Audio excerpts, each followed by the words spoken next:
Hola, bienvenidos a esto que se llama Contacto TV, edición 2015. Soy el licenciado Héctor Carlos Díaz y es un placer enorme que nos esté sintonizando. En una serie de programas a partir de este, voy a intentar explicar en forma muy breve y muy práctica el porqué y el cómo de un flagelo que estamos sufriendo demasiado en nuestra sociedad, como es el maltrato y la violencia familiar. El problema este es secundario, porque es un coletazo del problema más grave todavía que tenemos, que es la violencia en sí. No hace mucho tiempo, desde hace no mucho tiempo, para decirlo mejor, la violencia se ha instalado como el recurso preferido para zanjar diferencias. Antes eso lo hacíamos comunicándonos, hablando de alguna manera. Note que a medida que han ido pasando los años, en los últimos 50 años hemos acortado la cantidad de palabras que usamos en nuestro lenguaje. En este último tiempo, de hace 15 años en esta parte, el auge de las comunicaciones e Internet, las redes sociales en estos últimos 5 o 10 años, han hecho que comunicarse sea mucho más fácil y que se necesiten menos palabras para hacerlo. Hace falta simplemente que usted tome un libro de los que se editaron ahora, cualquiera de ellos, y los métodos son todo para hacer las cosas más rápidas. Tips para hacer algo en 5 pasos, el éxito en 4, siga estas 6 reglas y obtenga lo que quiera. Todo acotado, todo reducido. Ahora, si usted toma un libro de hace 50 años, editado hace 50 años, va a ver que es un libraco grandote, un tratado con un montón de palabras, con un nivel de cultura mucho más alto. Fíjese que si la comunicación es el nivel de cultura, estamos fritos, porque nuestra comunicación ha ido bajando en calidad. ¿Por qué razón? Porque ha bajado la cantidad de palabras con las que nos manejamos para comunicarnos. Entonces, al usar menos palabras, tenemos menos opciones de seguir comunicándonos. Una conversación habitual tiene un montón de palabras, un montón de frases. Ya no hay frases hechas para decir lo que se piensa. Ahora es simplemente un sello. ¿Cómo estás? Bien. Y ahí se terminó la conversación.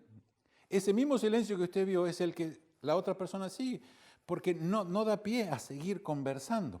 Y esto de la personalización y esa identificación hacia adentro que las personas hacen, es muy difícil comunicarse con otros. Entonces, al comunicarnos poco, la opción no es comunicarnos, la otra opción era la violencia. Cuando hace un tiempo atrás uno discutía con alguien, la opción de pelearse, de llegar inclusive a las manos, era la última opción.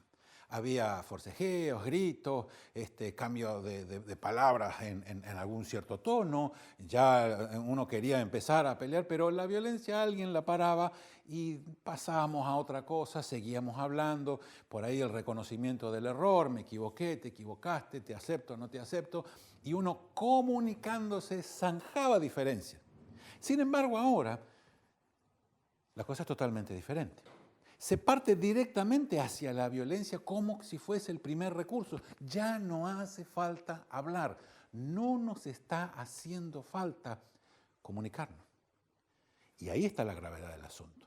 Porque entonces, al no usar el recurso clave de la comunicación, usamos el recurso más fácil, el otro recurso. Y el otro recurso es la violencia. Y note que la violencia se empieza a filtrar en absolutamente todo lo que hacemos. Hay violencia en nuestra forma de dirigirnos a los demás, no simplemente con las palabras violentas, sino con las actitudes. Se empieza a notar mucho ese autoritarismo, se empieza a agrandar la brecha entre los que están en autoridad y los que tienen que seguir esa autoridad. La falta de comunicación hace que la relación sea violenta, porque tiene que ser impuesta más de una vez esa autoridad de renglones para abajo, de renglones para arriba. Entonces, usted calcule todo eso en los ámbitos de educación. Al no haber una buena comunicación entre docentes y alumnos, la relación es una cuestión violenta. Como es una cuestión impuesta, entonces siempre hay que hacer fuerza desde arriba para abajo para que los chicos estudien. Ya hace rato que las materias dejaron de ser esas materias lindas que daba gusto estudiar. Ahora es una terrible obligación donde hay que aprenderse las cosas, porque después hay que poner la cruz en la pregunta, en la respuesta correcta de la pregunta, de ese multiple choice, y se terminó el asunto. Entonces, note cómo la comunicación ha ido perdiendo terreno frente a la violencia. Ahora, esto usted lo traslada de la educación, como estamos viendo, y lo traslada a la familia, que es donde se desarrolla ese primer ámbito de educación, estamos fritos. Pero fritos mal, porque es en esa casa, en todas las casas, donde se aprende el arte de la comunicación. Y si ahí no hay comunicación, entonces el recurso que se usa, evidentemente, es el de la violencia.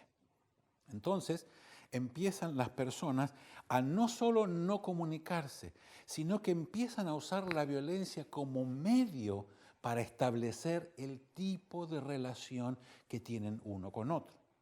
Y en este tiempo enfermizo de la cantidad de familias reensambladas, donde a veces papá, el esposo de mamá no es mi papá, o la mamá no es mi mamá, es el esposo de papá, y tengo otros hermanos y comparto mis cosas con otra gente.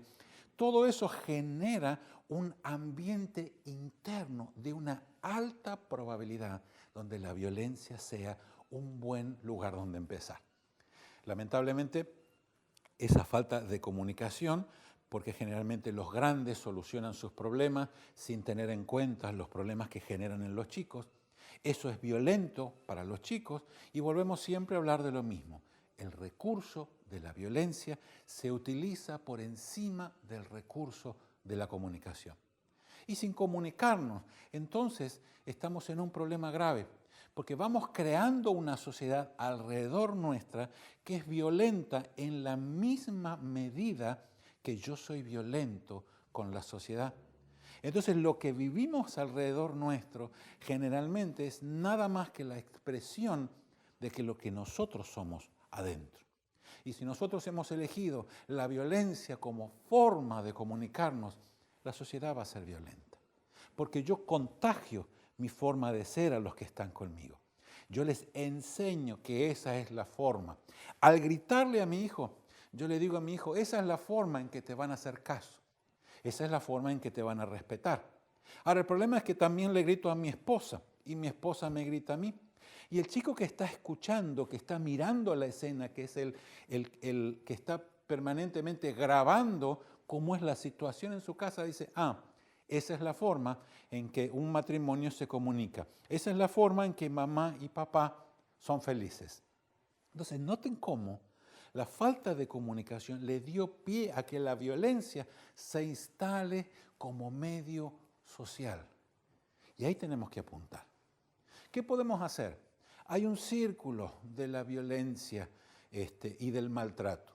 En los próximos programas voy a tratar de explicar cómo funciona ese círculo y por qué y cómo podríamos hacer para romper el poder del maltrato y de la violencia. Pero déjeme decirle algo. Si usted ha sufrido violencia o si usted es violento, en el fondo es una decisión suya. Dios puede cambiar ese corazón violento por otro corazón que no sea violento. La primera razón para ser violento generalmente es la falta de perdón. Cuando uno ha guardado cosas en su corazón, en su mente, y tiene permanentemente cómo fue que lo maltrataron, porque fue testigo de que así era en casa, entonces después es como que se vengara de la vida haciendo lo mismo con su propia familia. Si usted no suelta ese pasado, y si usted no suelta eso que está en su corazón, la violencia dentro suyo seguirá generando la violencia que vivimos. Le invito a pensar, no se pierda los próximos programas. Vamos a estar hablando de maltrato, violencia familiar y en los próximos programas desarrollar eso tan difícil de romper que es la violencia y el maltrato familiar. Usted puede dejar de ser violento. Dios puede cambiar su razón interna, su por qué y su cómo para lograr una vida feliz. Gracias por acompañarme. Lo espero la próxima y espero que sigamos disfrutando. Que tengan un buen momento y nos vemos en la siguiente edición. Gracias.